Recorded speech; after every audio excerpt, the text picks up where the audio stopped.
Fala pessoal, beleza? Bom, esse vídeo vai ser bem rápido, mas bem objetivo. Eu recebi já algumas dúvidas a respeito disso e eu quero trazer para vocês aqui rapidamente para te mostrar como resolver.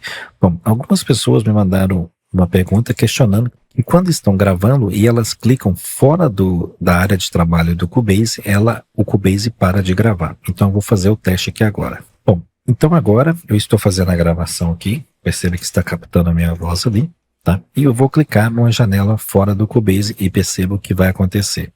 O Cubase simplesmente parou de gravar. Então isso acontece, né, toda vez que você clicar fora da janela do projeto aqui do Cubase.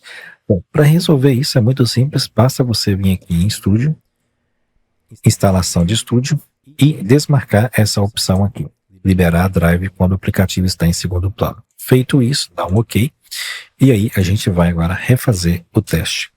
Bom, vou excluir isso aqui, vou apertar para gravar e vamos gravar e eu vou aqui clicar em outra tela, perceba que quando eu clico fora do Cubase, essa parte aqui em cima fica cinza, ó, tá vendo? Ficou cinza, quer dizer que eu estou com outra janela aqui sendo clicada, ou a área de trabalho, seja o que for. Então eu posso minimizar, posso clicar fora de outra janela, que ele vai continuar gravando. Então para poder resolver essa questão, basta simplesmente fazer essa configuração que eu acabei de mostrar para você aqui, beleza? Basta vir aqui e desativar essa opção aqui, beleza? Então é isso aí, se você ainda não é inscrito, se inscreva no canal para poder receber mais informações como essa, beleza? Então até o próximo vídeo.